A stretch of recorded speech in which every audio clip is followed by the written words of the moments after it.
Ladies and gentlemen, good morning and welcome to the University of Melbourne Festival Ideas session, Imagine 2033, How We Achieved a Just, Healthy and Sustainable Post-Carbon World. My name's John Wiseman and I'm the Deputy Director of the Melbourne Sustainable Society Institute here at the University of Melbourne.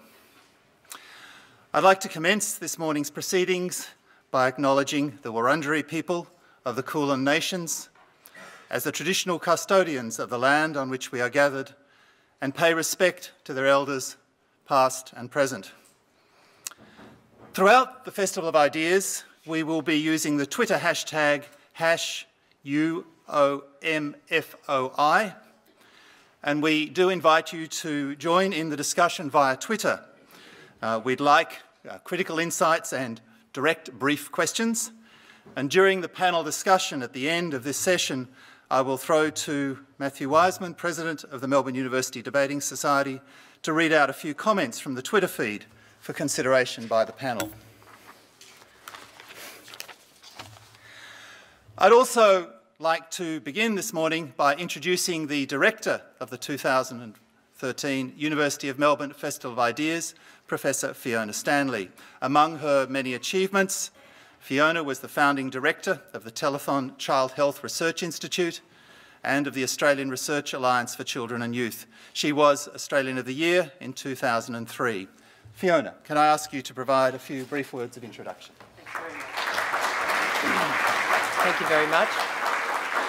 I'd also like to acknowledge that we're on Wurundjeri country in the Kulin Nation and to warmly welcome you to what I think, I hope, will be a very challenging day. And I want you to go away feeling challenged, energised, that we actually can do something about these very important issues in terms of our environment, climate change, sustainable living, how we have our cities, and acknowledging that Aboriginal knowledge might have quite a lot to tell us. Some of you may have seen the article in this morning's Age about the old computer that was taken in a truck to Melbourne University in 1949, which is slower than your iPhone and can probably do much less than your desktop computer. Now, we have the capacity to amass huge amounts of data and information, but what we have as our challenge is how we convert all of that information, all of those incredible bits and bytes of information into knowledge and then into wisdom. And really that's what this festival's about. And this day, for me, is one of the most important days of the festival because it's, I guess, the areas of science that anguish me most, that we have a lot of fantastic data. We need to convert that to wisdom, but we need to get that wisdom into the leaders who can make a difference. We have a huge, diverse set of knowledges and data that's going to bear on this problem of how we live in the 21st century, which are going to impact hugely on our health and well-being. So today, for me, is a very important day, John, and I thank you and Rob Moody and the organisers for making this so successful, and the speakers too. Thank you very much indeed.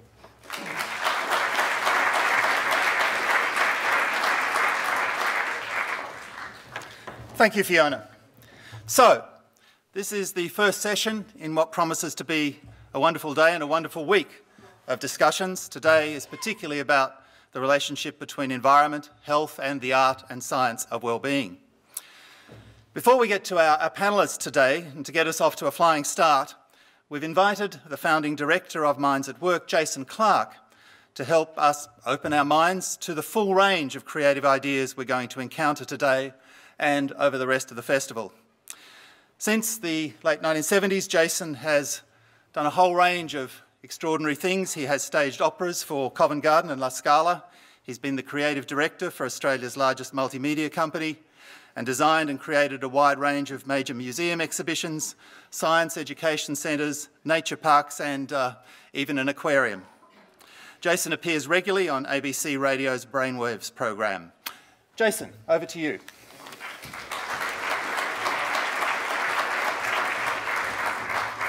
Good morning. Let's get going. Has anyone here ever had an idea? A thought, something that you weren't expecting, a headache with pictures? Anyone get any of those things? Okay. I tend to get most of mine about 2 a.m. Who gets them that time in the morning? Yeah. Who gets them walking, jogging, swimming? Brahms got all of his ideas while polishing shoes. If he didn't have any ideas, he would just start polishing shoes, 150 extraordinary pieces of music, 4 symphonies, and a lot of shiny shoes. Incredible output of that man. Who gets them on the toilet? In the bathroom? There's something going on there. How many of you get ideas by just working with other people and bouncing ideas around similar minds? How many of you get ideas if we just leave you the hell alone to do your own thing? Do you know, Edison said that necessity was the mother of invention, but irritation was the father. Sometimes we have ideas because we just can't stand something anymore. We're so fed up with it. And some of us have ideas by not thinking about anything at all. Mozart said, if your mind wanders, follow it. So today, no matter where your ideas came from, this is the place that they need to be, right? This is the right place for ideas. The Festival of Ideas is kind of it's a sort of a kindergarten for the mind. It's where young ideas can get together and play with other ideas and build sandcastles, and they can climb on the furniture and write on the walls, right? This is a place where ideas are open and welcomed and loved and cherished, which means we've got to start learning some friendships within this group. So can I get you to turn to the person on your left and say, I love what you've done with your hair. Come on, let's go.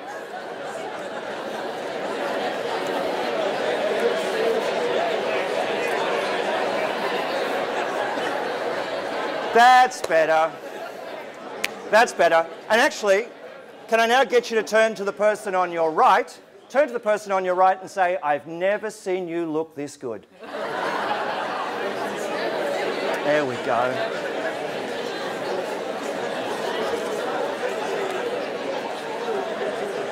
And you know what, actually, I reckon that one's a bit of a fair bet because the chances are you've never seen them before anyway. Right?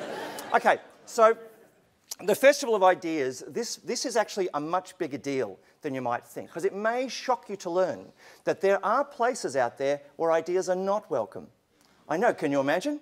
There are workplaces and institutions where not only are ideas mocked, dismissed, and sometimes killed just because they were different, but sometimes the people who have ideas are shut down. Can you imagine that that place exists? I know places where if you had an idea, someone's going to say to you, that's not the way we do things around here. Can you imagine that? There are places where if you have an idea, they'll say, no, we tried that once in 1972. And we couldn't use the fan for 3 weeks. There are places where they'll say, it's been done, or it's never been done. Either way, the answer's no. Not here, not now, not in this economic climate, not with this current government. It's never now and it's never here. Who's had that experience? Who's been to that place? Well, I got great news for you guys. You're not there now. Today, we are not here to test ideas. We are not asking for information. This is the Festival of Ideas. It's not a slaughterhouse of ideas. Right? It's not the abattoir of creative thinking. We're here to promote ideas. And I can tell you, I know places where ideas are expected to come out of your head fully formed, completely costed. So have you had that experience? Where you have an idea and someone says, well, what's the ROI on that? And have you projected the P&Ls? And who's taking care of the IP? And what about the OH&S? I mean, it's this constant stream of where's the information, where's the ideas, prove it, prove it, prove it. Is it possible that when you have an idea, you don't know that stuff yet?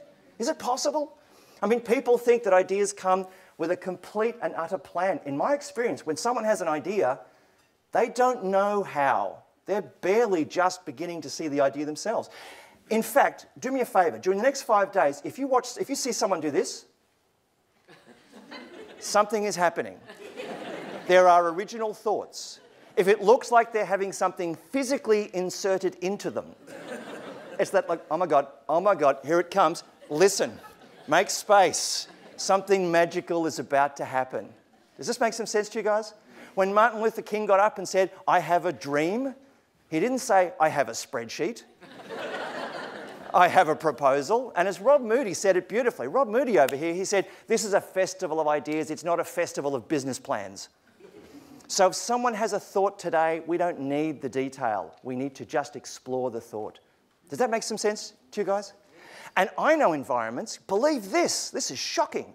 I know places where ideas are expected to fight each other. that we all have what we call a butcher's paper orgy, where we cover the walls in butcher's paper and sticky notes. Have you been there? We do this amazing thing where it all comes out there, and about 3 o'clock someone says, what's the next step? And nobody knows. And we'll say, well, we'll gather up all the notes, we'll type them up, we'll make sure everyone gets a copy, and then we'll never talk about this again. That's not this day.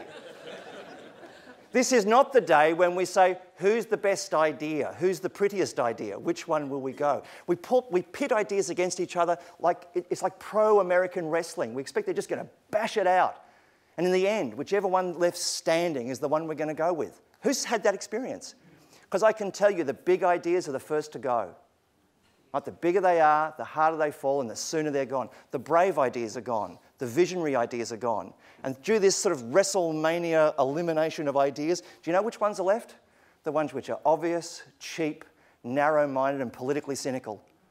Does that make some sense to you guys? That's not today. Today is a festival of ideas. It's not WrestleMania. It's not the battle of the ideas. It's a kindy where our ideas can play. Does that make some sense to you guys? Are you happy to be in that place? Yes. Looking for a yes or a no? Yes. Beautiful work. Okay, so for the next 5 days, no idea is too big. We're talking about 2033. I want to remind you, that's 6 governments from now. So if we're talking about the current administration, the current political, then you are not on the same page. I'm going to be 74 when we get to 2033. I'm clearly not 74 now. We are talking a long way into the future, which means we have to think big. We're not thinking about today. We're not thinking about next Friday. We're thinking 2 decades from now.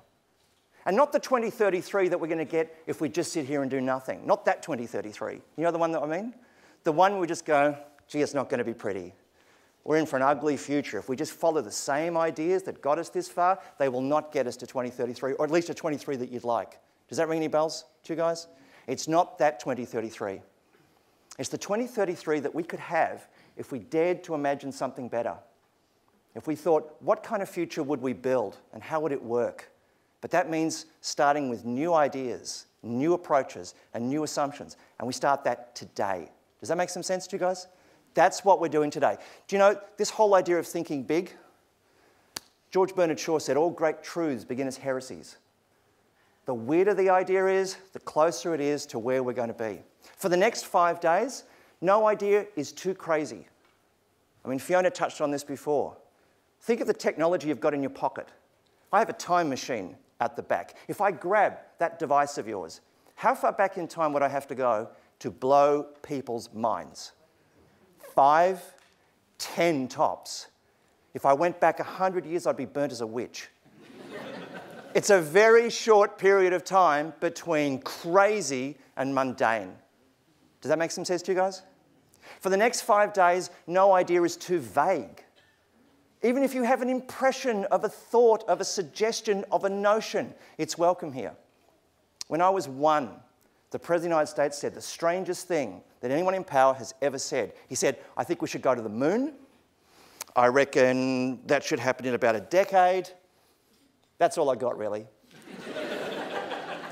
Good luck, everyone. I'm off to drinks with Marilyn. And you know, in that stadium, at Rice Stadium, there were a lot of smart people who just went, oh my God, what an amazing idea. How would we do that? How would it work? Let's solve the problems. Let's think it through. Let's imagine we're already there. How did we get there? That's the theme here. How did we get there? Not can we get there? How do we get there? Now, do you think that in that stadium, when he's saying, let's go to the moon, it'll take 10 years, do you reckon there was someone in the room who said, we're not on the moon now, are we? Do you reckon someone made that point? Good point. We're not on the moon now. Well done. Do you reckon there was someone in the room who said, I think there's going to be some serious work safety issues. This hasn't been properly costed. We know. We're talking about the future. For the next 5 days, no idea is too big, no idea is too crazy, no idea is too vague. And by the way, for the next 5 days, no idea is too small, too simple, too obvious, too elegant. When we talk about sustainability, what do we talk about? We're going to have to collect our own water.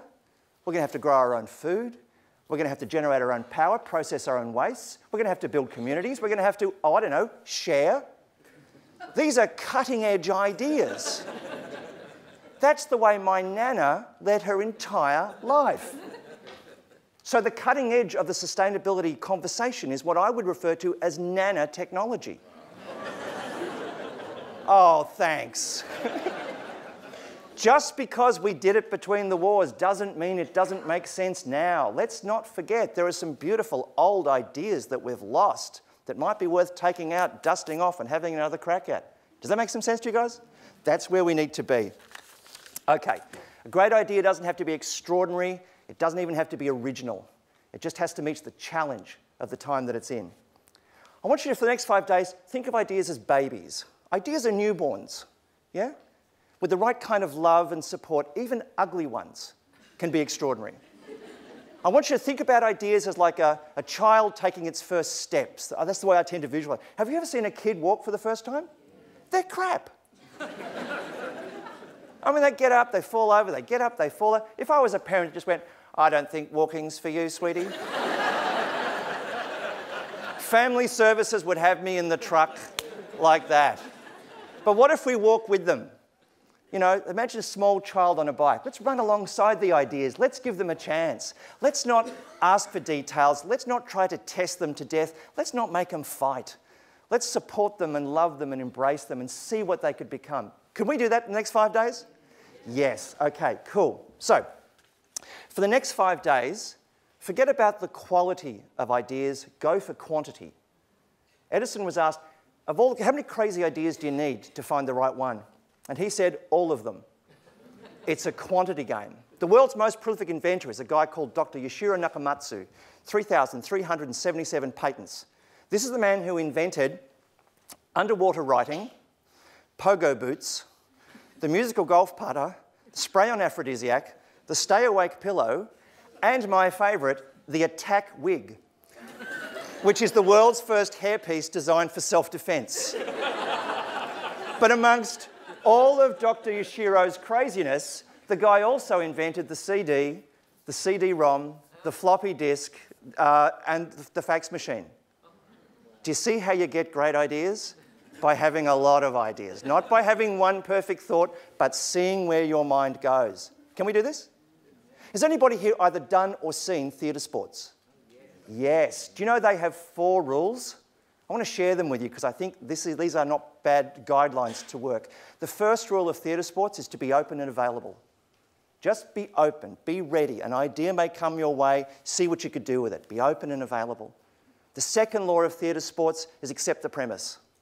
I'm a cowboy on Mars? Oh, that's ridiculous. No, you're a cowboy on Mars. Go with it.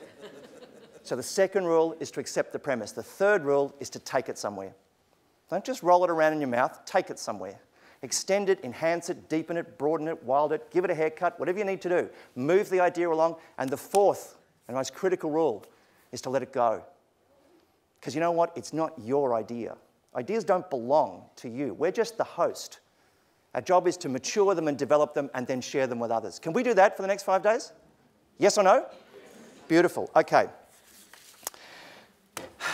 Over the next 5 days, it is just possible that someone might revert to old habits and say, no, you can't. There isn't the money. Do you think that might happen in the next 5 days? It's a very deep habit. So I'm going to show you what to do about that. You are vacuum cleaner salespeople. I'm trying to get rid of you. I say, I've already got a vacuum cleaner. You say what? Just call out. Yours is better. I like that. Now's not a good time. Great. Okay, you know what? I need to talk to my wife about it. You should be the president. I love it. These guys are doing all the work down here, right? What about this? I just don't have the money. Finance plan. Do you see how this game is played? If someone says, that's not the way we do it, say, how's that working out for us? If someone says, we've never done it that way before, you say, we'll be the first. When they say, it's been done, you say, not properly. Yeah? It's not in the budget, let's change the budget. It's not in the plan, let's change the plan. It's political, isn't everything? And here's my favourite. A friend of mine got told this. This isn't what we pay you to do. I know. She said, that's okay, this one's a freebie.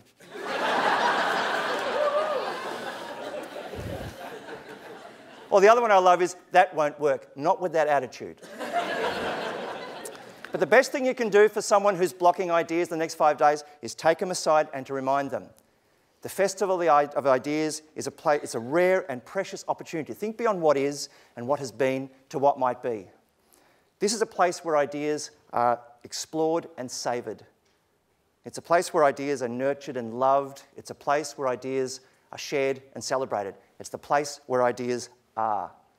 That's why you're here too. I urge you to grab it and drink it up and make the best of this rare opportunity. Have a great festival.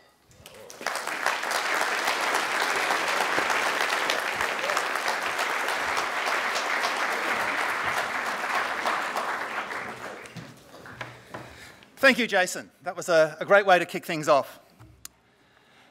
In thinking about the focus of this first session, I was inspired by the interviews we conducted with leading international climate and energy researchers for the Post-Carbon Pathways project, which we've recently been developing and running at the Melbourne Sustainable Society Institute. And one key message from those interviews with leading researchers, leading policymakers around the world was the importance of combining a really sharp awareness of the urgent need for action to prevent runaway climate change and build genuine sustainability, with the capacity to imagine and visualise what a just and resilient post-carbon future might actually look like. So we thought it would be valuable and fun and challenging and interesting in this session to pose this question to people from a range of backgrounds who have thought long and hard about the challenges of climate change and sustainability. And the question is this: imagine we're sitting here on October 2, 2033, and we now live in a world in which the transition to a healthy, just and sustainable post-carbon future is well underway. So there is now real hope that catastrophic climate change will be avoided. How did this happen? What were the key obstacles and how were they overcome? We've asked each of our speakers, our 4 speakers, to provide short 10-minute responses to this question, concluding with a provocative one-line proposition on the highest priority for action now. At the end of their presentations, there'll be good time for Q&A. And we'll also, perhaps not quite taking Jason's advice, we'll be having a bit of a straw poll as well, just a straw poll, just to kind of get your thoughts on which of the propositions most resonated with you, using a live and online kind of polling service, which will allow everyone to vote on via SMS, and I'll explain a bit more about that when we get to it. So, I want to now introduce our first speaker. Anna Rose was recognised this year by Cosmopolitan magazine as one of Australia's 30 most influential women under 30. She's an author, lecturer and former Young Environmentalist of the Year. Her book, Madlands, A Journey to Change the Mind of a Climate Skeptic, was based on her trip around the world with former Finance Minister Nick Minchin and her task was to change his mind on the science of climate change. I'd like you to welcome Anna Rose, please.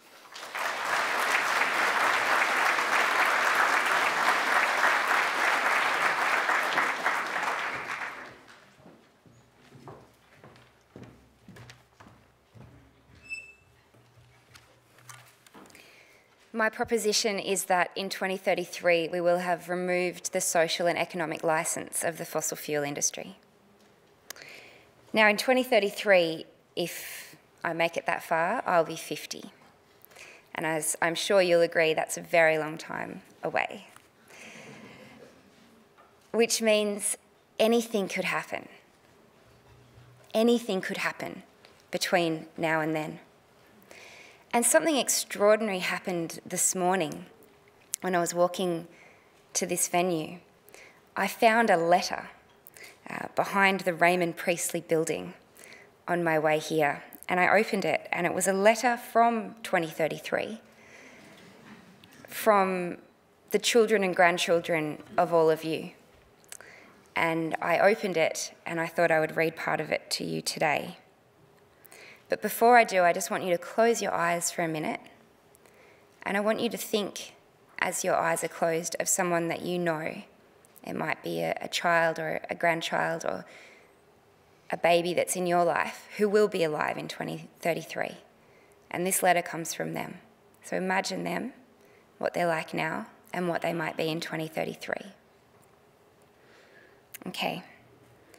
So here's the letter. It says, "To the people gathered in the Sydney Maya Asia Centre on the morning of 2nd of October 2013. They're quite specific. It's really directed at you. "We are your children and grandchildren.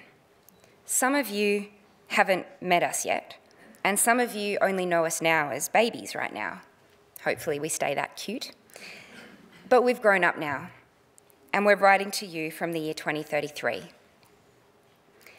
We know that there's probably one person in this room, or maybe even more than one, who feels overwhelmed by the challenges that you're facing right now. There's probably at least one of you who feels like the problems are too big and that you and your efforts are too small. And there's probably at least one of you who just can't see a way through from the mess that you're in now to the future that we're writing to you from. So if that's you, this letter is designed to give you hope and designed to show you the way that everything changed. We want you to know that we understand how hard it must be for you right now. We understand that you're feeling confused. You've tried all of the tools: backcasting, forecasting, critical path analysis, long planning meetings, but it still seems overwhelming. And you don't know it yet, but there are some game changers that you and people like you are working on that really will be the inputs into the systems that you're working with that can change everything.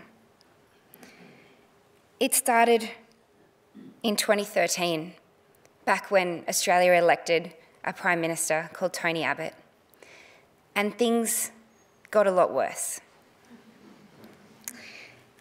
People started waking up on a broader scale when ships carrying coal and coal seam gas started going through the Great Barrier Reef. And that was one of the moments that galvanised a broad movement of Australians into action. That, combined with a movement of farmers and rural and regional people who started standing up against the coal seam gas industry. Back in 2013, these movements were really small, and you might have been able to dismiss them. Certainly the political leaders did, but they didn't know how big they were going to get. Ordinary people got angry, and then they got involved. Existing organisations changed the approach that they had, which was to develop policy and do lobbying and expect that elites would listen to them. And they moved to an organising model, both online but also offline, where we suddenly had the technology to organise people at a local level and create real power. A lot of new groups were created around 2014, 2015, under those Abbott years, that organised specific constituencies, mobilising them, groups like faith communities, farmers, firefighters. This movement grew rapidly and was strategic because different parts of the movement decided to tackle different things. But there were two challenges that overall you knew you had to face. One was removing the economic licence of the fossil fuel industry, the way that they had easy access to capital. The second was removing the social licence, the fact that they could get people to work for them and to invest in them and not to challenge their plan to worsen climate change. On the economic licence, this movement delayed progress on critical infrastructure, like the Maules Creek coal mine, like the Galilee Basin. Looking back from 2033, we see that there was a critical campaign. From our future point, we call it the Battle of Galilee, because it was over the Galilee Basin in Queensland, one of the world's biggest coal export places. People like you went up to the Galilee Basin and put your bodies on the line to stop that coal getting out of the ground and to stop those ports being built. Other people, led by an organisation called 350.org, got involved in a divestment campaign, and universities, churches, and individuals divested from companies that were investing in fossil fuels. Other people got involved in a campaign called The Vital Few, run by an organisation called the Asset Owners Disclosure Project, where ordinary people said superannuation and pension funds can be incredibly powerful. In 2013, it seems funny to look back from the future, but there was $60 trillion in the global economy of funds under management, and half of that was managed by the pension and superannuation industry, $30 trillion. So people like you got involved and made sure that the formula that superannuation and pension companies used to invest their money changed, so that high carbon assets were no longer weighted in favour of investment. And instead that formula changed to create a shadow carbon price in the global superannuation and pension industry. And this changed everything, because it meant that the funding for those fossil fuel projects was much, much harder to get. There was a day, because of this work, where on Wall Street, all of the traders started to realise that they had to sell all of the assets that were high carbon or at climate risk. And so everyone said, sell, sell, sell. And that was the day that, looking back from the future, we call the carbon crash. So this work was important, but other people back in 2013 decided to focus on the social licence, the deeper values shift that needed to go along with the economic shift. In 2033, it's so uncool to work for a mining company, and particularly for a fossil fuel company. There aren't many of them left, because frankly, if you were going to meet someone who worked in one of these industries, you wouldn't go on a date with them. That's how uncool it is.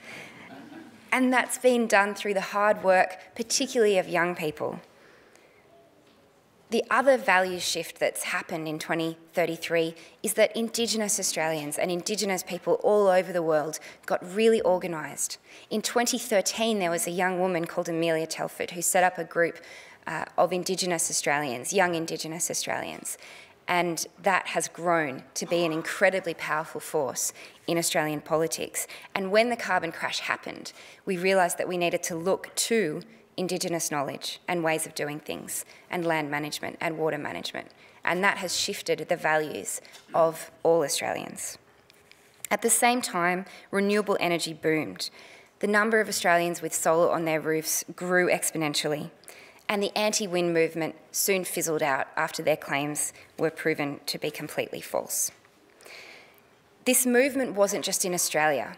A movement grew around the world of young people, organised partly online by a group called Avars, but basically the decade between 2008 and 2018 was one of mass protest. Older people got involved as well, and everyone followed the lead of young people in Quebec who a few years before this had shut down major ports, airports, highways and capital cities to exercise real power. And what you did was to make it harder for politicians to continue business as usual than it was to give in to your demands. Now, some of the politicians were grateful that this movement of mass protest had popped up because it gave them a chance for a fresh start, and others were not so grateful. So the final thing that happened that really did change everything was that in the United States in 2013, a man called Zach Exley set up a new crazy idea called 536, which was an initiative to find 536 ordinary, good-hearted people, not politicians, one person for every Senate seat and House seat, plus one for president. They were engineers, entrepreneurs, social workers, teachers, police officers, soldiers. They came from across the political spectrum, but they had one pledge, which was that they would get into government for one term, enough to start fixing the problems, and then they would get out. And they didn't belong to traditional parties. This changed America, and the same model of politics flowed onto other places like Australia. It was a political transformation that swept the world. And so, looking back from 2033, the main message that we, your children and grandchildren, have for you is keep going, think big, and be brave. Get yourself out of your comfort zone. People will tell you it can't be done in 2013, and what we will tell you is that those who say that should get out of the way of those already doing it. People will tell you that it's impossible, but we, from 2033, know that you have to do the impossible to avoid the unimaginable. Thank you.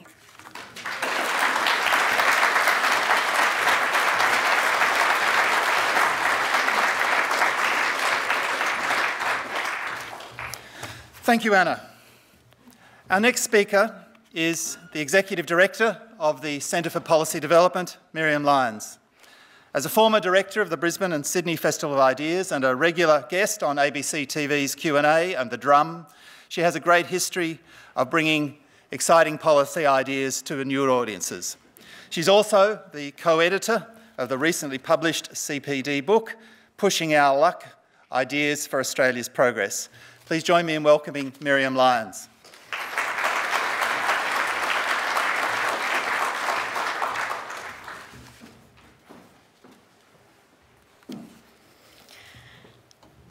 "2033. What an inspiring time to be alive. Global wellbeing is up, inequality is down, leisure is up, unemployment is down, lifespan's up, greenhouse gas emissions down, down, down. The Festival of Ideas is on again. It's happening right now, in fact. That's the Prime Minister there in the front row. Hello, Prime Minister. She's just here to listen. She's not actually speaking at the festival, just trying to get some ideas for the next election. In Australia, we have just experienced 20 solid years of growth in gross national happiness. After many years of investment in making our cities clean, green and walkable, the problems of obesity, diabetes and asthma are all decreasing for the first time in decades. With those health costs down and an election on the way, the federal government is planning to increase the universal basic income, allowing most workers to either drop their working hours or take longer holidays again. A typically populist move, Prime Minister. But Cathy McGowan's successor in the seat of Indy is leading an alliance of rural independents, which have now largely supplanted the National Party, to push for an increase in catchment care payments instead. They're arguing that healthier soils and rivers will do more to boost our prosperity in the long term. Meanwhile, the Electric Motoring Enthusiast Party have joined forces with the Greens and the More Bullet Trains for Australia Party.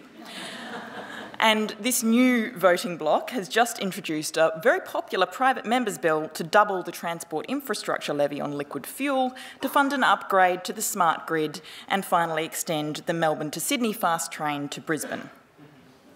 Now, looking back today at 2013, it is really hard to believe just how close we were to the turning point, the point where climate advocacy was built into an unstoppable force for good, and the human species finally learned to manage the nasty side effects of its own cleverness.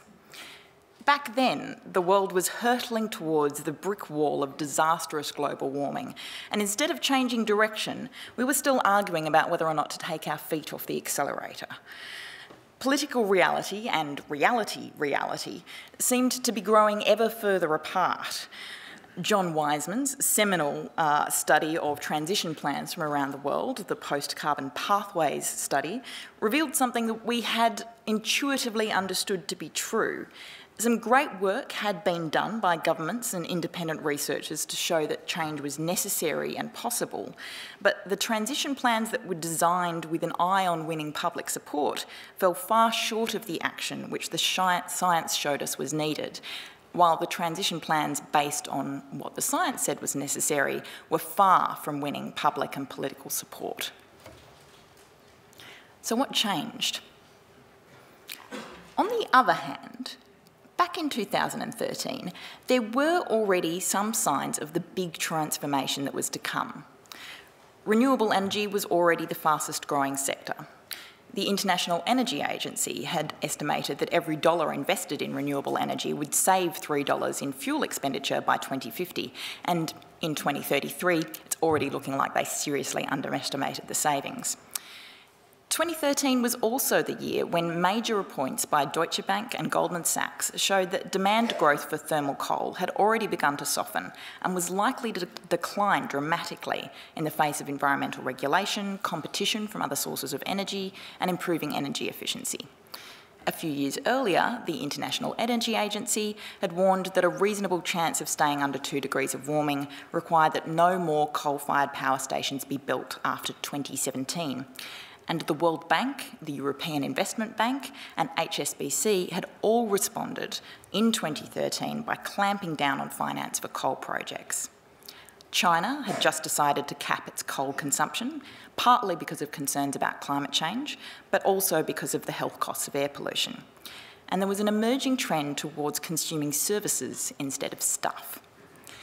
Now, looking back with the wisdom of hindsight, it's clear we were witnessing the dawn of the next industrial revolution, a wholesale shift from fossil fuel-based to renewable energy and from resource-intensive to resource-conserving production. Now, industrial revolutions, they're often pretty politicised, pretty disruptive, messy affairs, and this one was no exception. It certainly had its share of mill-smashing Luddites, mainly in the form of large, cashed-up fossil fuel companies who threw their weight around in an attempt to prevent the decline of their business model. At the time, we knew that the river of progress could be dammed by powerful vested interests. We also knew that it needed to flow much faster than it was in 2013 to prevent climate disaster. So what changed? We can't say exactly what we got right, not with, say, 95% certainty.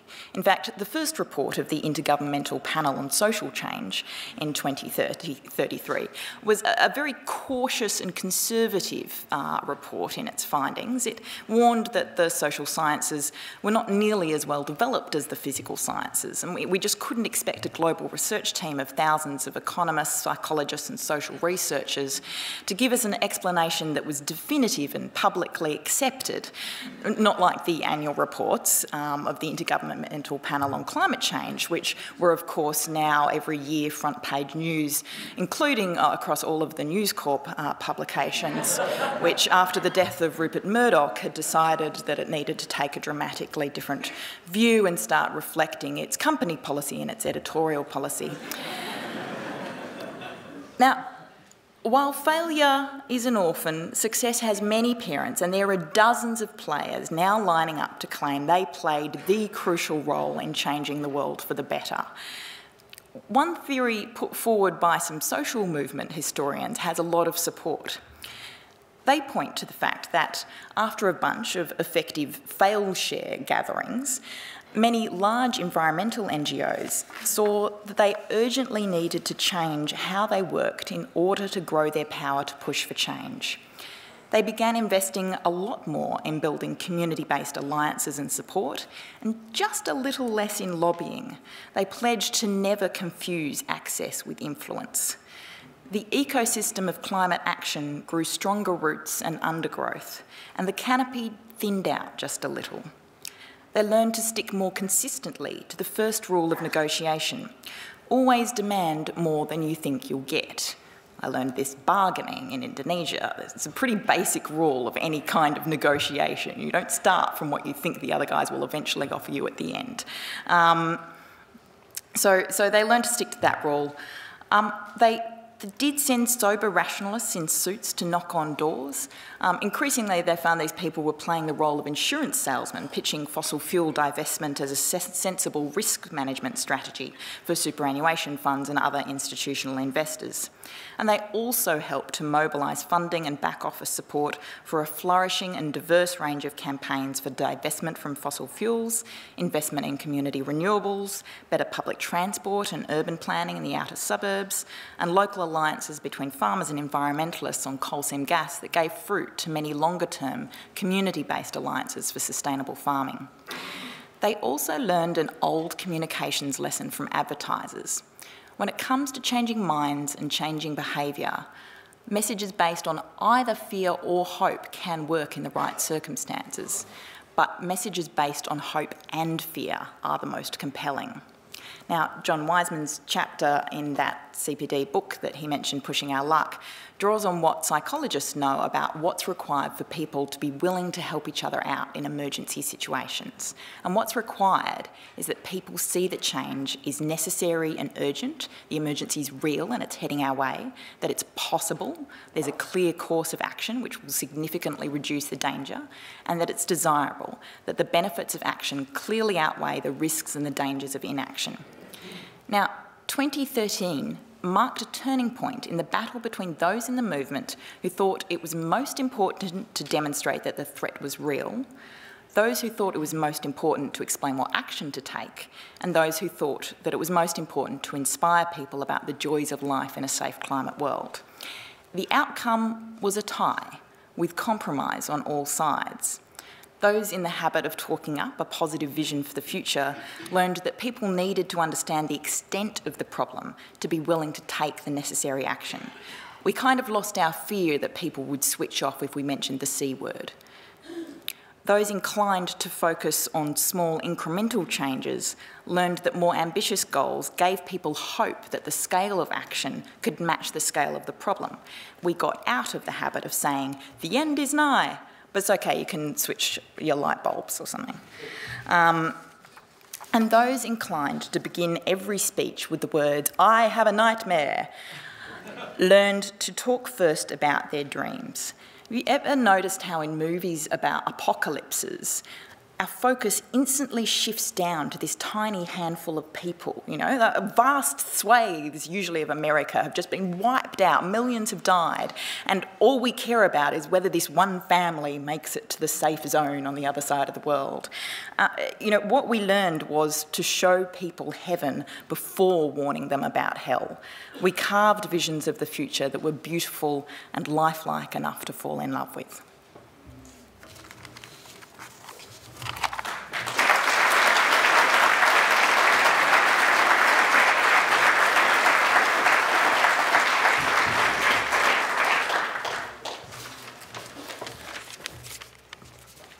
Thank you, Miriam.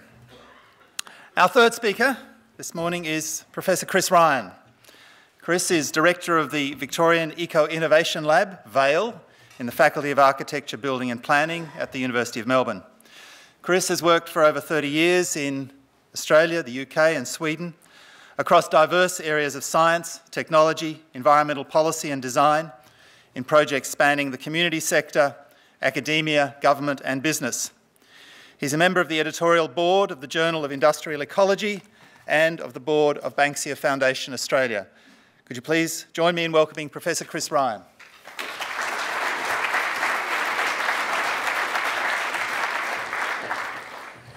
Good morning and welcome to the launch of this new report. I'm here today, and unfortunately I'm only here for a short time because I've just been told that the Senate is about to sit and I have to go to answer questions in the Senate. I'm here as chair of the Senate Social Innovation Committee, and for the launch of this report, which you are able to receive now on any devices or scrolls you have if you just say yes. It's being launched at the same time here as it is in Parliament, I think for the first time. And this is a critical report, and obviously we of the committee think this is the most important report in Australia's history. You know, I want to talk to you about this report and only introduce it. There are going to be two more speakers who will come and go through it in much more detail and take you through some of the case studies.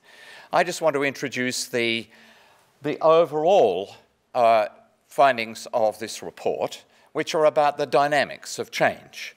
And then the others will come and talk about the shifts from consumer to citizen, the economics of well-being, the idea of cosmopolitan localism, I will touch on that, the emergence of various dimensions of resilience, and the critical shift from the idea of technology to technique and to diversity. But I want to talk about the first chapter, the chapter about the dynamics of change, because that has been the most important part of the 18 months' work of the committee. The dynamics of transformation is a critical issue and something that sometimes is very hard to understand. The committee understood, of course, like all of you do, that in the last 25 years we've been through a period of revolution. But sometimes, even if you've been through that period, it can be very hard to understand and perceive the nature of change, not only in its extent, but also to understand where change came from. And of course, if we are to say, as we need to, that the idea is that we should be able to take the best of that change, the most dynamic, exciting aspects of that change without some of the social upheaval of the last 25 years, and ensure that the next 25 years is based on that, then we had to understand what has actually happened. And that's been what the committee, its researchers, have done to ensure that they can build the recommendations for the policies of the future. I will come back to you later if I can get out of the Senate and talk to you about those recommendations. But otherwise, one of the following speakers will do that. In a way, one way to look at the work of the committee is that, and the dynamics of change, is, as the committee itself had to understand, what are the barriers for thinking about change? And the three that are addressed in the first chapter are those up here. The fact is, as we had to relearn in the process of this committee, that change is very often non-linear. It proceeds slowly in a particular direction, and then suddenly we have disruptive change. Of course, those in many industries know about disruptive change very well. It's been the basis of much of the economic growth for many industries for a long time. It's part of industry business competition, but it's actually true of all change. Change is non-linear. Disruptive change also occurs because of often unexpected interactions between quite diverse and different parts of the system, whichever that system is, of life, of conditions, of economics. And it's those interactions that are often most critical. And then when we looked at all of the important areas of change, the other critical thing is that they all are both social and technical. Now let me illustrate that by taking one of the case studies, and I'll just give you an overview and then you'll hear more about it later, that appears in this report. And that is about renewable energy and particularly the contribution of solar energy to our economy. As some of you will remember, Australia passed the 50% renewable target in 2020, and at the same time, in what surprised many people, a continuing and progressive drop in total energy consumption. We got to 75% renewables by 2030, a good illustration of the non-linearity of change. Now, that shift has always been explained by two factors. One, a reference to global shifts. And it's absolutely true, and I'll keep coming back to this, that at various times Australia was dragged by the rest of the world in a direction other than that which it wanted to go. The other way these things are often explained is that this is a technologically driven change. Particularly in relation to solar, that the idea was that the technology of solar panels and the transformation and diversity of the number of forms and technologies of converting the sun into electricity, that at one point, a critical point, the costs and efficiency of that passed that of coal and gas and electricity production from coal and gas. You might be surprised to find that Bloomberg Finance in 2013 was actually predicting that that point would occur for Australia before 2015, and they were absolutely correct. And there is no doubt that that technology itself has been a vital part. And most of the economic turmoil that we've experienced at various times over the last 3 decades has been blamed on either international forces or technology. But the committee has discovered that things are actually much more complex. And let me just give you some highlights in their research in thinking into to solar PV systems. It may come as a big surprise to you that looking back to 2012, Australia in 2012 had the largest installed base of residential solar panels on roofs in the world. Up to, in fact, probably over 1 million such houses had solar panels. Now, the important thing is that that actually represented over $4 billion of investment in a new energy system that did not come from the capital markets, but came from households acting as financial investors. A transformation, a fundamental shift in the economics and the politics of infrastructure provision, which we now fully understand today. Now, 2012, you might remember as well, was the time when crowdsourcing was talked about, the origin of crowdsourcing used to fund films for new products, to revive institutions closed down by the Murdoch press and the Abbott government. And yet that fundamental investment of $4 billion overshadows everything in crowdsourcing, but was completely ignored. And the committee found a very clear link between that process of people investing in the energy system and what we've now come to think of as the decade of divestment from fossil fuel investments. That is, that people took the same approach that they took to investing in energy systems to divesting from energy systems. The other thing we found is that although it was largely ignored at the time, that one important facet of solar panels is that they were actually symbolic. They said to your neighbours, they said to anybody who could see it on your roof, this says something about us and where we stand in this complex world, even at a time, as it was back before 2013, when there was a dominance in the Australian press of climate change denying. Nevertheless, people took to that kind of symbolic embracing of the future. Actually, it's extraordinary, but of course the same thing happened in the divestment movement when the banks and superannuation companies actually produced small plaques that people could put outside their houses or logos on their emails or on their phone messages to say that they had joined the divestment movement. In 2008, people did the same thing with recycled water by putting signs on their street frontage. Possibly, however, the most profound change from solar panels on roofs was that every household who had solar panels progressively found themselves in a completely different relationship with production than they had before. They slowly understood, particularly as energy costs rose, that they had to take account of what they were producing as well as what they were consuming.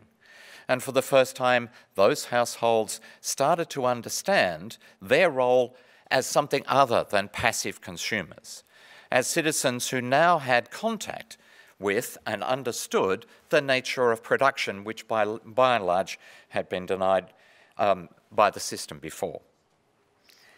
Now, tens of millions of people very quickly became involved in, as participant producers, in trying to understand and take some real action in relation to the policies of energy investment.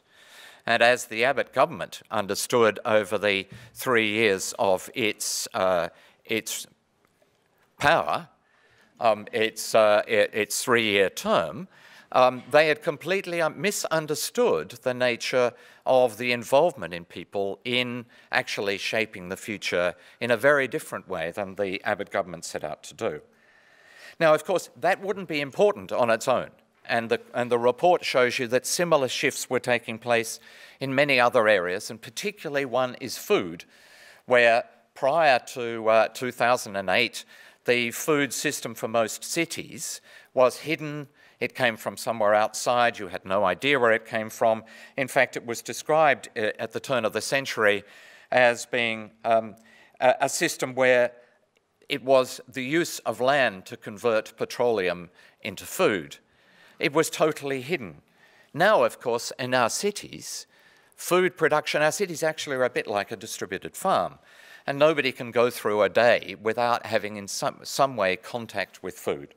The same is true for water, the same is true for transport. So let me just finish by, because I'm getting signals over here that the Senate has just resumed and I have to go and take my place. I wanted to just finish on this because I think it's very interesting. Firstly, look at that diagram. That's the logo of this committee and the report. It's probably the first time that I've ever understood or ever heard of a logo being produced at the end rather than at the beginning, because it symbolises what the dynamics of this report are about. The red part of the diagram is how things used to be in all critical areas of production. Long, big areas of production, long distribution chains to passive consumers at the other end. Now, of course, the whole of our economic system and our life is now looking much more like the green diagram, where a distributed model of production is the dominant one, and where cosmopolitan localism is the way that we think of our cities and our lives. Thank you. I must run to the Senate, but you will hear more from the rest of the panel.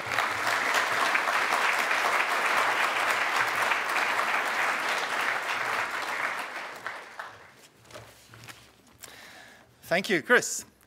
Our final speaker this morning is Simon McKeon. Simon's many responsibilities and achievements include his role as Executive Chairman of the Macquarie Group Melbourne, Chairman of the CSIRO, Chair of Business for Millennium Development and Global Poverty Project Australia. In 2011, Simon was named Australian of the Year. Simon, can I invite you to share with us your thoughts on what this looks like from 2033?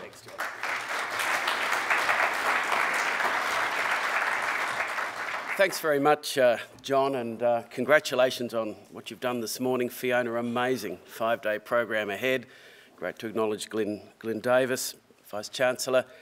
And let me apologise, Fiona. As you know, I was a touch late this morning. I got up this morning, I woke up and said, fantastic, I'm going to be thinking about 2033, and as Miriam so well summed it up, a better world.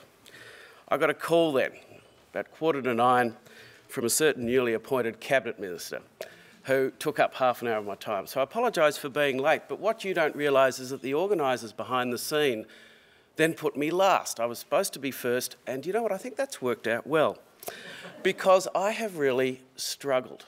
Most of me has wanted to do what Anna, Miriam and Chris have done, namely to use the fact that we're an intelligent species and to use that intelligence to solve some of our major conundrums, such as climate change. But a little bit of me wouldn't go that way. A little bit of me looks around and says, you know, sometimes we don't allow our intelligence to define what we do. And accordingly this morning, I'm going to depart from what the 3 previous speakers have done. It took a while, it was a bit disruptive, it was a bit slow, but we got there because we used our minds. And this morning I'm actually going to put, unfortunately, a slightly different scenario as to how we got to 2033. Let me not go over what Miriam described. It was a fantastic summation. Let me just say from an energy, from a carbon perspective, in 20 years' time we had all of that stuff. Obviously we're in a rapidly developing era of renewable energy. We had very extensive, sophisticated grids. The problem of base load being generated in a renewable area had been long overcome. Actually, the breakthrough was tidal power. It wasn't actually susceptible to droughts, to benign, windless weather, to cloudy days, but it was there. 4 times a day it shifted. And one could predict with extraordinary certainty, years and years out, exactly at what time of the day certain power surges. In fact, most of the power that Melbourne consumed was just basically produced at the Port Phillip Heads. It should have been pretty straightforward getting to such a place, but you know what? We really struggled. In fact, there was actually 10 lost years. The decade were actually from 2013 to 2023, we did very little. It was a bit odd actually, because all of the indicators were essentially working in the same ways that had been predicted by successive IPCC reports. There were actually no surprises. The only good news I would say about that 10 lost years, though, was that people of great conviction, of great foresight, kept working in areas of technological importance, whether it was in relation to production of energy, the grid I mentioned, indeed even, of course, energy efficiency. It kept going. And this is, of course, where I flip-flopped over the last few days, because part of me wanted to go the scientific, the cerebral way. But actually, you know what? It didn't turn out that way, because we sat on the beach and we just soaked up the sun, we bickered and complained, and ultimately it was actually a very tragic event on the 2nd of October 2023, which finally galvanised the entire world's mind. Much bigger than September 11, the loss of life from this massive cyclone Kali, which produced the world's largest storm surge of 18 metres. 500,000 people died. 5 million people were instantly displaced, and they fled into places such as nearby India, Myanmar, even some went to the mountains, tried to get into China. But of course, the real concern occurred 3 or 4 days after the storm surge subsided, and every available vessel, boat in that part of the world was taken over. And if you thought that turning back the boats and dealing with 2 or 3 such boats every week was an issue, wait till an entire flotilla of thousands of boats dealing with these displaced people went onto the high seas. And sadly, it was actually that Cyclone Kali abruptly changed the world's attitude. But literally in the next year or two, an enormous amount happened. Apathy was shifted into action, and angst was converted into agreement. And quite quickly, a number of important things happened. Firstly, 3 major nations, India, China and the US, sat down and resolved an effective emissions reduction treaty. The EU, the rest of the world, actually quite quickly followed. This could only occur in that rapid time frame because indeed the actions of many smaller nations in the years leading up to it, mostly in Europe, which had actually taken the time and energy in putting such frameworks together. These were not simple frameworks, but these major nations could quite quickly use them as a blueprint to put something profound into place. Individually, each nation had to then put its own measures into place to affect those emission reduction treaty obligations. And each nation did it their own way. Mostly around the world, it was done by way of a user pay taxation system. No great drama there, even though the one here has been recently proposed to be chucked out. But there was also some room for direct action, or if you like, payment by governments for sensible sequestration arrangements. Again, these laws, if you like, could only be put in place because, again, the work of a number of smaller nations, mainly Scandinavia, although various states of the US had quite interesting legislation in place, particularly California. And again, these could be used as a blueprint for rapid global action as well. And of course, during these 10 lost years, there were still all sorts of people of foresight that were investing in the technology. Decreasingly, it was the commercial sector, increasingly publicly funded organisations which somehow had the wherewithal to ensure that this investment kept going. And then I guess, as per the request of each of the speakers this morning, you know, what's our proposition? And I'm really glad that Jason Clark kicked off the morning this morning, because he said, if you remember, no idea was too small. I wish he'd said no idea was too small and pathetic, because that would have really resonated with me.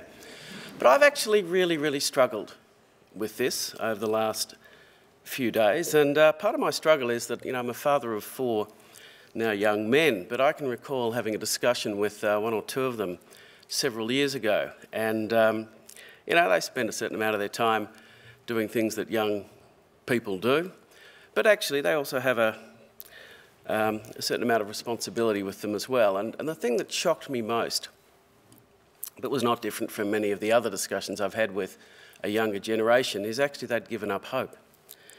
They are responsible young people, but they said, you know what, I think this issue is actually just too big. I think we're actually, Dad, living in the best of times. It's all downhill from here. And that conversation, which occurred probably 5 years ago, has never left me. And wherever I work, mix, play, I'm interested in what the beliefs and hopes of a current generation are. And sadly, I see more often than not this culture, the fact that, you know what, it may well be that we can't actually even muddle through this. In many respects, it's not a matter of 2 steps forward, 1 step back. We are actually going backwards as we presently talk. I come from, in part, the world of business, and I have to say to you, in all credibility, I never see a graph any week of declining coal consumption. Never. I certainly don't see it, should I point out, in the world of business. I see it elsewhere, but the world of business assumes that that graph just goes up and up and up with no consequences. So I guess my idea this morning is, you know, I wish I could have come up with a great social activist idea, an idea, for example, to, as Bill Gates is doing with, 100 of the world's billionaires, to excite them about, giving their wealth away, to come up with an idea about climate scientists developing their communication skills better, whatever it is. But none of those ideas really appealed to me. I had this very, very basic, pathetically small idea, and that is actually we need to start with each and every one of us with this, if you like, a culture of rational expectation that we can actually crack this nut. We have all the technology, we have all the tools at our disposal, we just have a global mindset that's not allowing it to occur at this point. And I think part of it is certainly what the 3 speakers have previously been presenting to you, the importance of social activism, working together in communities. But for my part, my pathetic contribution is that it's even more basic than that. Deep inside each and every one of us, we need to have that hope, that expectation that actually this nut can be cracked. Thank you.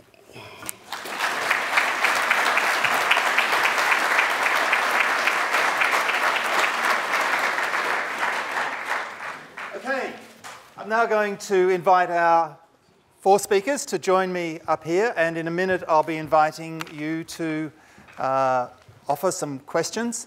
I'll remind you that the hashtag for today is hashtag UOMFOI, and I'll be taking some questions via Twitter, the Twitter feed. Let me let the others onto the platform. Yes, so I think it'll go Chris, and then Miriam, and then Anna.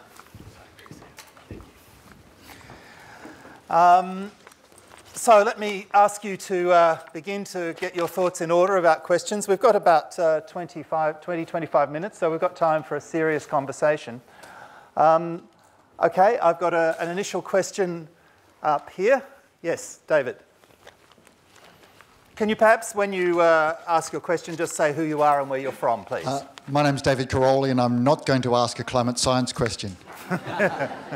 But Fiona started by pointing out the importance of the Indigenous people in Australia.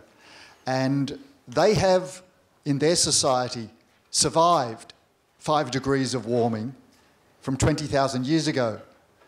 How can we, in 2033, learn from their experiences in terms of their resilient and flexible society, and how have we used their knowledge in 2033 to build a more sustainable Australia? Okay, I'm going to ask Anna perhaps to have first go at that, and the others may wish to add their thoughts as well. So in 2033, I think that Indigenous voices will be heard much more strongly in all areas of society, and in terms of what would need to have happened now for that to happen, I'd say 2 things. Firstly, non-Indigenous Australians getting a lot more serious about incorporating relationships with Indigenous people and that knowledge into the work that we do. And certainly the thing that I mentioned in my talk, there's a new network that's springing up now of Indigenous young people on climate change, being run from the Australian Youth Climate Coalition by some amazing young people. And supporting initiatives like that, I think, is absolutely crucial. But also when it comes to land management, and that's not an area that I'm an expert in, but I know that there are groups of Indigenous people trying to get funding and support for incorporating traditional ways of managing land and water and fire and soil. So I imagine that is more of a policy thing that Miriam might know about.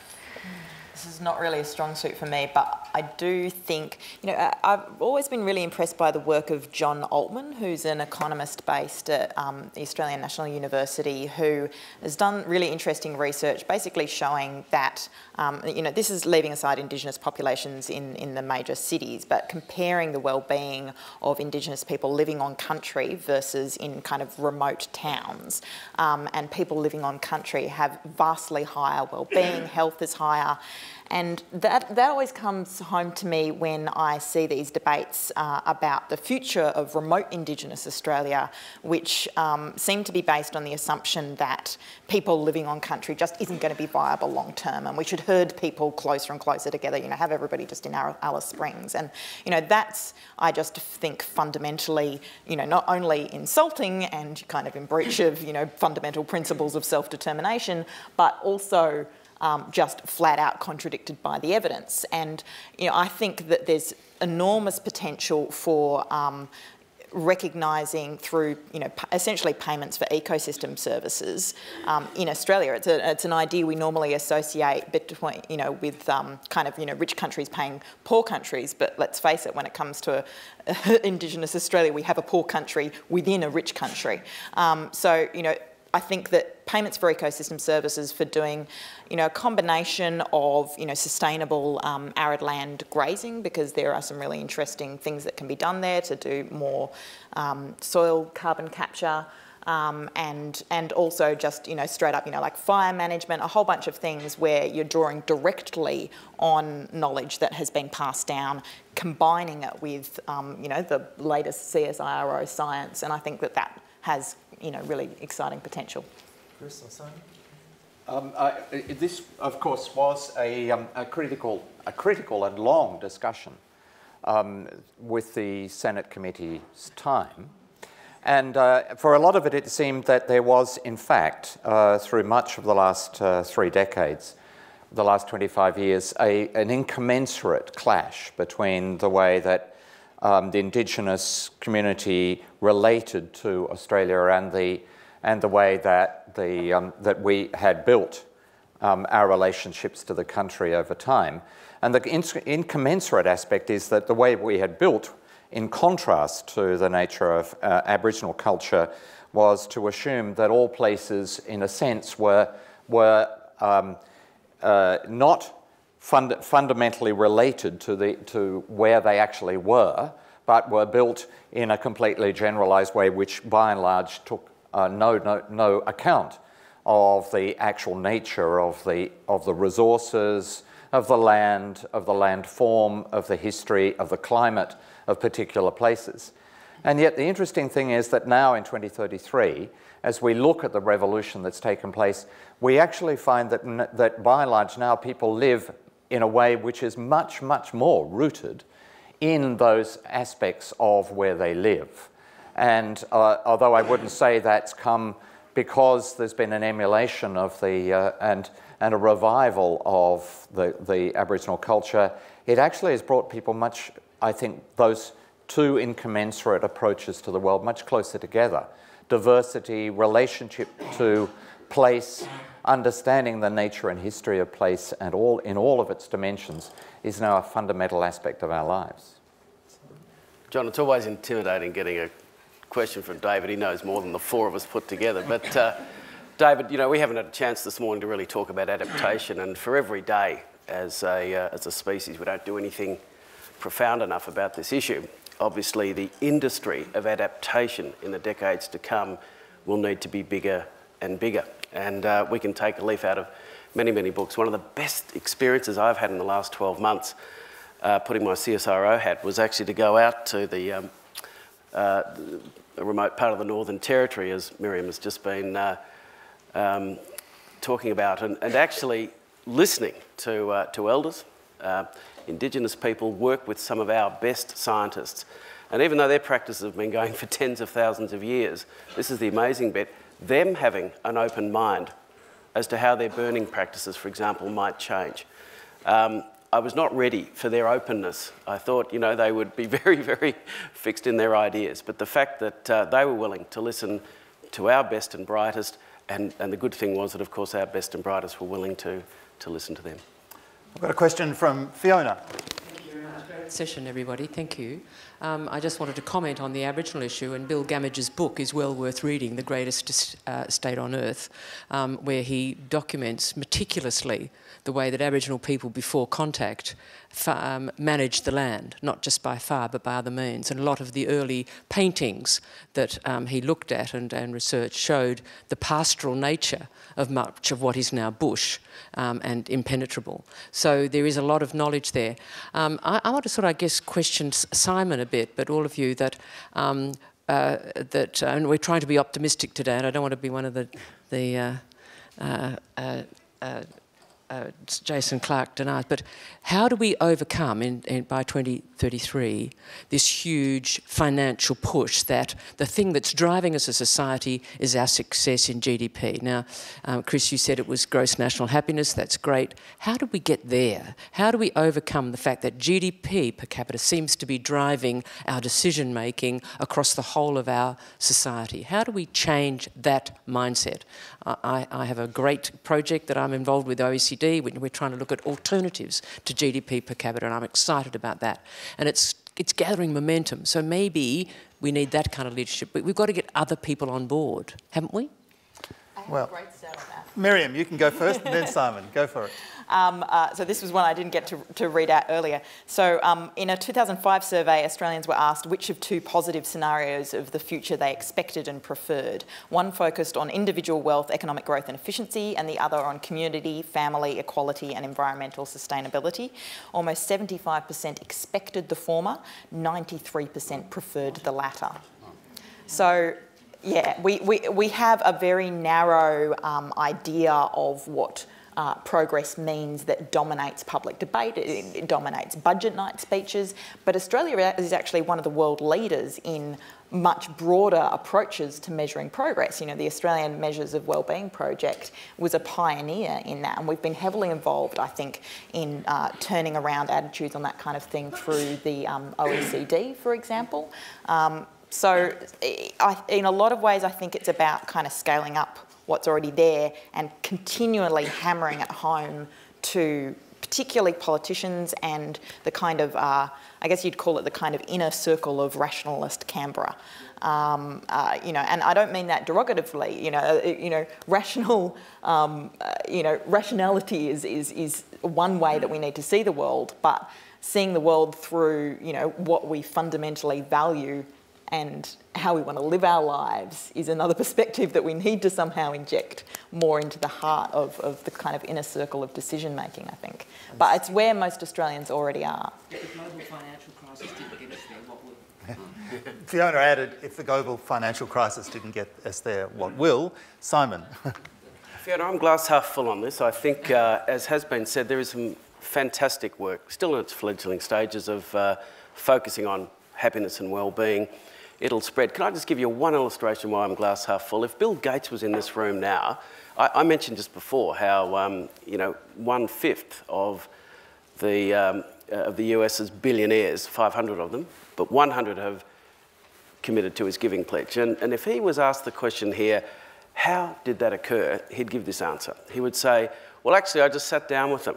I went to wherever they were and I had a talk. He's had 100 talks. And he's typically dealing with some of the most successful, ruthless businessmen in the world. They know what getting a dollar's all about. But he would typically say to them, I think I've had an experience that you've never had. It doesn't matter how successful, big, how many people you employ, etc. I'm having something now that you haven't had. And he would let them ponder that and ponder it. And all I'm saying is the proof is in the pudding, because he is signing up people who traditionally would not have been interested in giving half their wealth away, including some of the toughest, most abrasive, awful people. Yet, and all I'm saying is I think the world is shifting on this. I'm going to throw to Matthew. I've got a bunch of questions that I've got my eye on, but I'm going to ask for a Twitter question, please, Matthew. Thanks, John. One of the tweets says, like neighbours unknowingly growing excess of the same fruit, how have we managed in 2033 to act in cohort, not as isolates? Okay, just repeat that again for me slowly. The question part. How have we managed in 2033 to act in cohort with one another and not in isolation? How have we managed in 2033 to act together rather than in isolation? Who wants to have a go at that? Anna? I think it begins with people realising that we are citizens more than we are consumers. And that is a value shift that I think is springing up from a whole bunch of different organisations. But that's the fundamental mind shift. You know, the number of people who list their favourite hobby as shopping will have changed in 2033 to things that are much more community oriented. And there's a whole bunch of work on this. The book Collaborative Consumption is amazing if you haven't read it, and the kinds of things that are popping up. All of these local entrepreneurs in Australia at the moment working on schemes for people sharing their stuff, and when they share their stuff, realising that they are actually connected to people in their communities, and the kind of localism that is springing up in terms of news as well. I mean, one of the interesting developments that I think is going to take us forward into this mind shift is the rise of hyper-local news, where people can get, this is already happening in the United States, websites where instead of looking at the national, the global news, sure, that's still there, but they want to know what's happening on their block, who needs to borrow a kayak for a trip, whose daughter just had a birthday party, who got a new job, and the kind of news services that can aggregate this stuff and start allowing us to tap into the lives of people living near us, make us realise that we are citizens and that we can play an active role and build empathy with other people. Chris? I want to link the two questions. I want to come back to Fiona's question as well. And I have to say that the committee found in the earlier part of the 25-year period about a dozen studies similar to the one that Miriam, including the one that Miriam mentioned, which we defined as the sort of cognitive dissonance of the Australian society at the early part of this century, where people wanted one thing but felt they were getting another. And I think it's very, very important to recognise that cognitive dissonance was a major part of the kind of disruptive change that happened. When things allow, exactly in the way that Anna described, when things allow people to start behaving and to feel the world around them starting to be shaped in the way that they want rather than the way that they feel they are being dragged, then because there was that cognitive dissonance, things start to grow quite dynamically and quite rapidly. You can see it a lot if you look back to the earlier parts of this century, to what was happening in relation to food. I think food in the early part of this century was often the best example of the way that people started cooperation, started local activities, started intelligently using the internet, started using social networks. The transformation, it was seen as being very small at the beginning because it represented only a very small part of the total food consumption, tiny, a really very small idea compared to the dominance in the beginning of this century of the food retailers. And yet, it was from that such enormous change took place. And it was all about people, cohorts collaborating. I might take a question over here. Yes, my name is Henry Hewitt. I'm from the Climate Education Association. And I was thinking about the idea of thinking globally but acting locally. And looking around this room here, you have a culture of hope. And so obviously we have to spread the culture of hope. And to answer in part what Simon was talking about, is how do we get that culture of hope? And to me, we have to take a flag which people get behind, and that is sustainable, and sustainable Australia as a flag. So we define sustainable before it gets traduced, like green and eco and things like that have become, and we make it worthy of a word which carries us into the future, so people can see something happening somewhere. And Melbourne's a good place for doing that. And Melbourne University is, you know, a bastion. So to my way of thinking, that we introduce the flag of hope, sustainable, so that it's not just business as usual on the one hand, you have another flag which says sustainable. So it becomes our flag. We make it work, we show the rest of the world how it's done, and we get our kids involved in particular by educating them and giving them a sense of hope, because at the moment there's not a lot on offer in terms of hope. So we become one of those nations that you talked about instead of Scandinavia that came to Australia for ideas to solve the problem that, you know, goes on in terms of the disasters ahead of us. And so I was just wondering whether, Simon, that would help you to have some positive thoughts about how we might get in earlier than 2023. Yeah.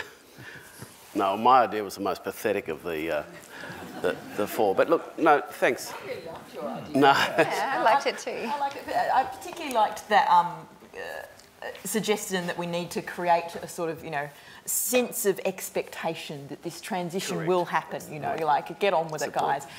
Part of the reason I like it is that, you know, I was partly inspired to set up the Centre for Policy Development with John Menadue, based on looking at the influence of the Institute of Public Affairs and the Centre for Independent Studies on Australia's political history. And, you know, they, you know, a couple of decades back, they did this really smart thing where they got a whole bunch of backbenchers together and they said, you know what, guys, this is inevitable. You know, deregulation, it's where it's at. You know, we've got this great idea, it's, you know, roll back the state. And it's going to happen, so you may as well get in early. And that has this incredible normative power. You look at the dynamic of, you know, reportage of an election in the lead up to the election, say the last one, and the dynamic that gets created by everybody expecting that it's just inevitable that it's going one way. So, you know, why would you even attempt to engage? And I think that there's a certain potency in saying, look, this is actually the direction that, say, investment in fossil fuel versus renewable energy is. And, you know, we don't have to make it up. It's true. You know, like the direction is actually going in one way. The problem is that this industrial revolution that we're partway through isn't going fast enough to save the planet yet. But it will happen. So I think we should keep on talking up the inevitability of that transition and warning people to get out before it's too late. Simon, do you want to add to that? No, as always, Miriam says it a whole lot better than me. But I think, you know, you're right. It is that, you know, I'm talking about changing the culture so that it's not actually, you know, a what if. It's going to happen. We're not quite sure about the time frame. We're not quite sure whether it's the better scenario as presented by the speakers on the left or my crisis scenario. But one way or another, we're actually going to do it. And, you know, the point is to be thinking about that, not rather than it's all beyond us. Hans. Yes, my name is Hans Baer. I'm an anthropologist here at Melbourne University. And it seems to me that the elephant in the room is the global economy, or perhaps what we might call global capitalism. And that is a social system that is contributing to a growing gap between the rich and the poor, within nation states and between nation states. And it allows people like Bill Gates to accumulate $50 to $60 billion, or here in Australia, Gina Rinehart to have somewhere in the order of $17 billion. But it's also an economic system that is premised on the idea of perpetual growth, and that is in many ways unsustainable. So I guess my question is, can we reform this system? Can we tweak it to create a socially just and environmentally sustainable world with a safe climate? Or do we perhaps need to move beyond it and create an alternative world system? Okay. That's a challenging question. Can I jump into the deep end? You know, good luck in reforming the system. I think we've, you know, today got to deal with what it is. But I think we've already heard enough that one can actually use the system to actually make the difference that we're looking for. I mean, part of my, you know, talk, if you like, was if you set the levers correctly, that elephant that you talk about, you know, with its good aspects and its bad aspects, can actually galvanise into action to do most of the work that we want anyway. I mean, look at the incidence of the world's abject poor. You know, when I was a kid, around 42% of the world's population was classified as abject poor. Today it's 17% and declining rapidly.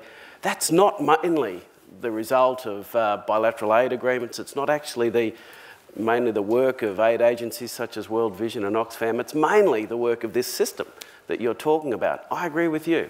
There's still too much of a divide between rich and poor, but you know, don't cast it to, don't put into a dustbin which it won't go into anyway, neatly. It's there, it's big, it's real. Let's be sensible and creative and work out how do we use this monster to actually do the right thing. It's not actually all bad. Let me remind us that we're thinking about big ideas. So, yeah, I do. Sorry, yep, Okay. I'll leave the room. Sorry. I've got a raft of questions here.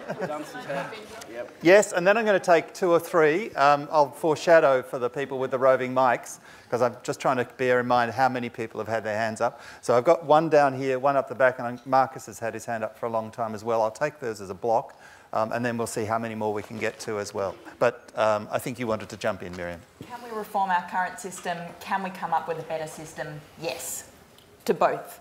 And the thing is that so the threat of communism was a major factor in civilising capitalism.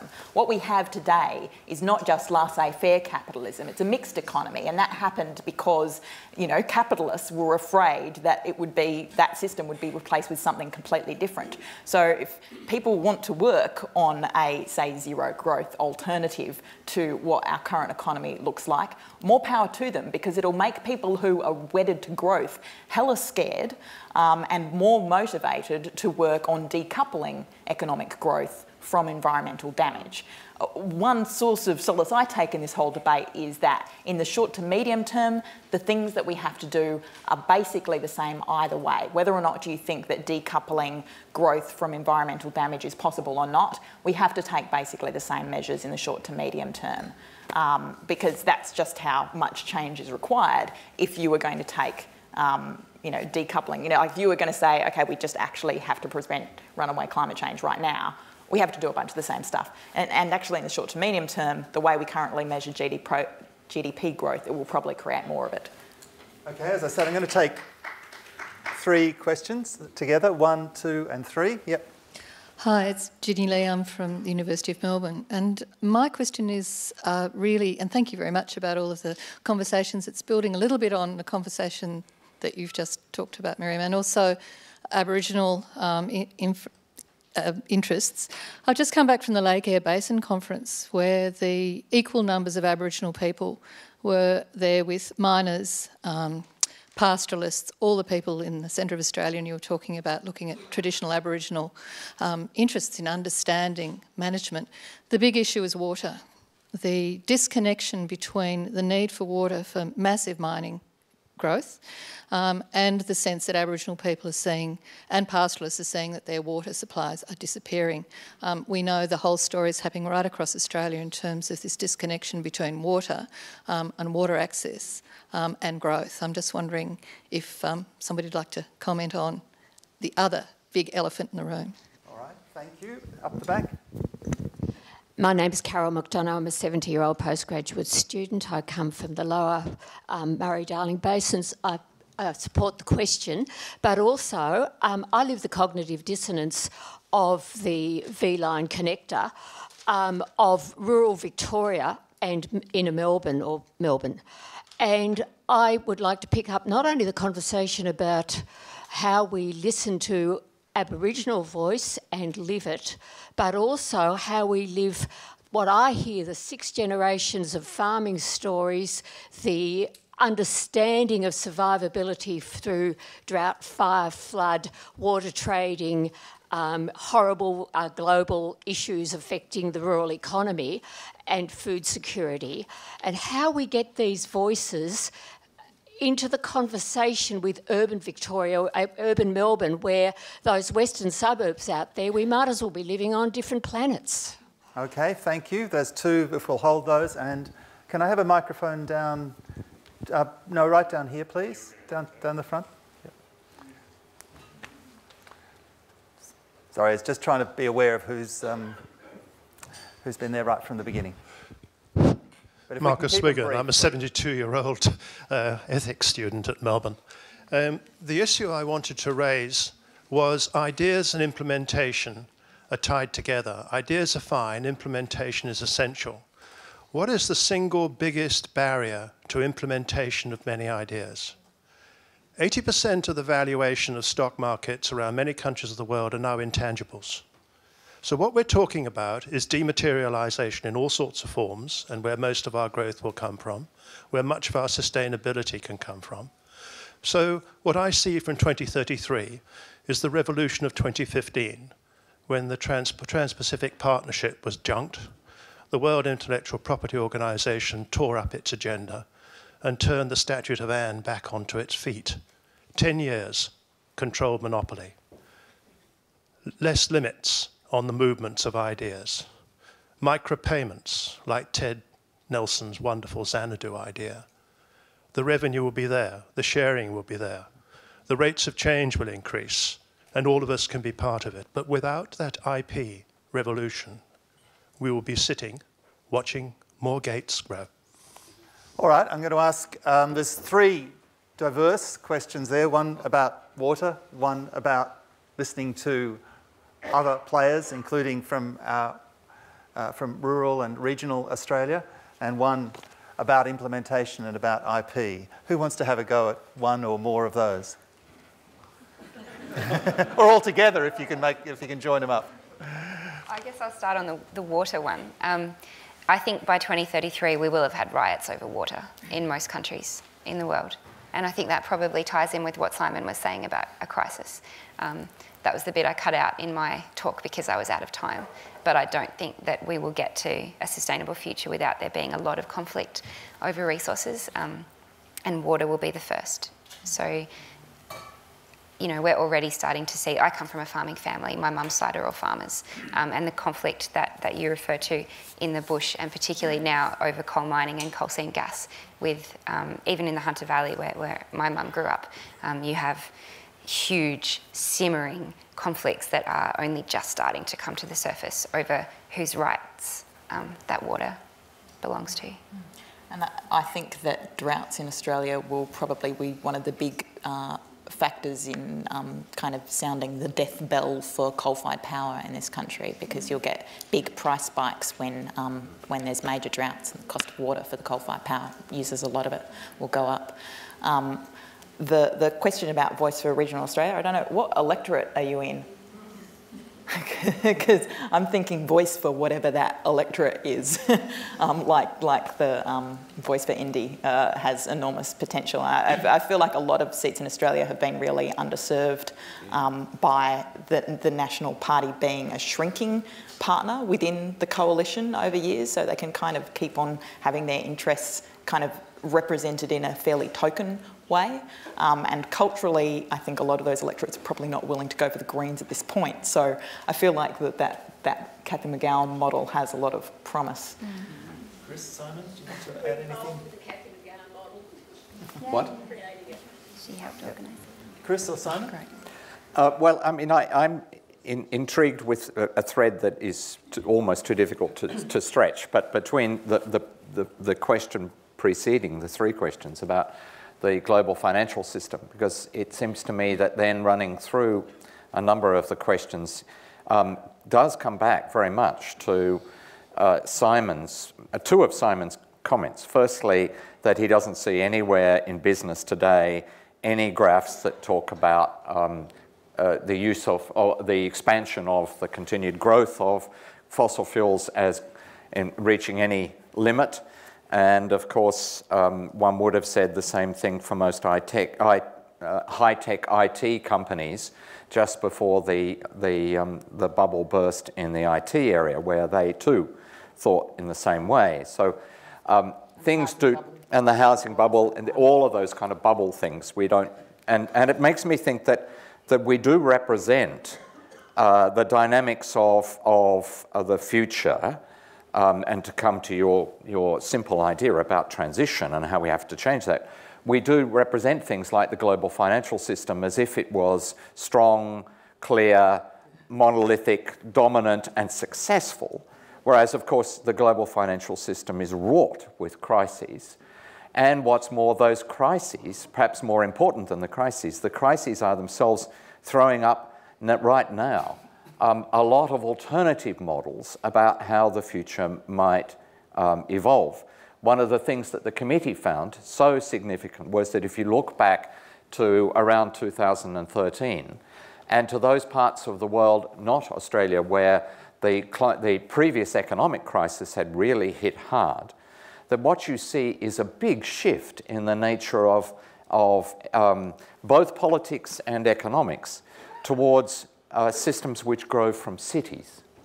And in 2013, both McKinsey worldwide and the Brookings Institution brought this out into fundamental policies about the way that the future economy would grow, and all based on the idea of cities as being the generators of completely new forms of economics. And throughout the previous 25 years, it's the driving forces of cities, of local change, of local action, and that has really been most significant in bringing about change. Just before I throw to Simon, I think, Matthew, you had one last Twitter question you wanted to... Yes. Just tell it to me.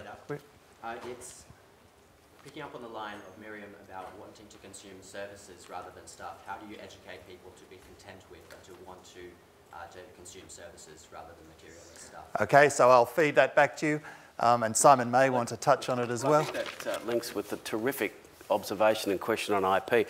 I mean, the revolution of the world actually... So this question, just to feed, was in talking about the transition from a focus on material consumption to services. How might that happen? Well, it's already happening, and indeed there's a revolution whereby, particularly in the Western world, our expenditure is largely drifting away from things you can hold and touch to experiences and services and what have you. So that's happening anyway. The difficulty is, though, that as we inexorably grow to 9 or 10 billion people on the planet, we're needing more of everything, and that's really underscoring a lot of what we're talking about this morning. But the fantastic, question observation about IP, is an interesting one. It's got me thinking, the Western world is largely, enslaved to a, long traditional approach to IP being worth something and lots of protection around it. Interestingly, much of the developing world is not. There are two ways of looking at IP. What I'm interested in, though, is that many of the big ideas, and what a fabulous conference to be thinking about IP, are probably not patentable. A lot of the stuff we've been talking about this morning actually is not the sort of thing we ought to be concerned about being locked up in some patent for several years. But I think we need to be talking more and more about whether we have the current, suite of IP regulation right. I'm not sure that we do. Okay, it's now time for you, in the last 5 minutes of this session, to provide a bit of feedback on what you've heard. Think of this as a straw poll, a way of just getting a bit of a sense of views in the room. And the first step is the opposite of what I would normally tell you. I should have told you, actually, at the beginning of this session. Please make sure your mobile phones are on. Although please keep them on mute, please. Otherwise, it's going to be quite chaotic. We'll now bring a mobile phone number and website up on the screen, and you can see those there. And in a minute, I'm going to ask you to send a text message to this number or load it on the website, and I'll guide you through that shortly. So just while you're turning those on and thinking about what you're going to respond to, I wanted to just very briefly mention a couple of other events that are happening today, which will allow you to perhaps explore some of these issues in more detail. I know there's a whole bunch of people here with further questions. The 20-minute city student competition, which was part of the Livable Cities stream, and which we'll also hear about later on today, challenged students to consider Melbourne as a 20-minute city, a compact local city based on our work, recreation and social lives, played out only 20 minutes from home. And we'll be presenting the prizes and showing 2 short films entered into the competition in room G06 at 11:30. That's just up the stairs and along the corridor. At 1:30, we'll be holding a further discussion on the theme of Imagine Australia 2033 with David Caroli, Alexandra Gartman from the Foundation for Rural and Regional Australia, Sam Alexander and Kirsten Larson. And that will be in room 242, Alice Hoy building, which is the building just across the lawn up there. So a chance to continue to explore these issues. And then at 3:30, in the same room over there, the finalists in the student competition, which we've run in conjunction with this event, Imagine 2033, 6 of the finalists in that competition will be giving their 5-minute presentations. So lots more opportunity to explore these ideas. Now, it's time for you to vote, and I can see people have already started to do this. So you'll see the one-sentence propositions on the left, and already you can see that people have started to put in the code that correlates to each. So I'd like you to choose those and give you a minute or two just to see where that leads us. So over to you for a minute or so. Once you've done that, you may even want to just talk briefly to the person next to you about your response to these as they arise. So a minute or so, and then we'll wrap up.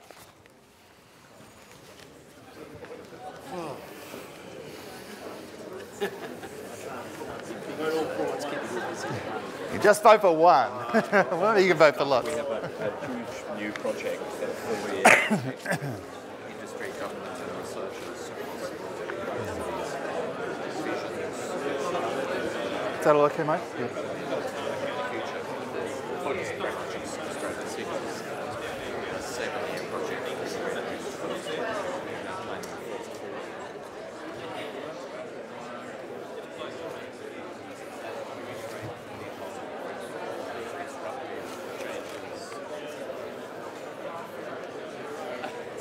Exactly.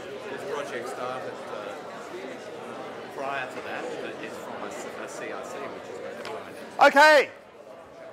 As you can see, our panellists left us with 4 propositions. And the prize goes to no. Prize goes to everybody.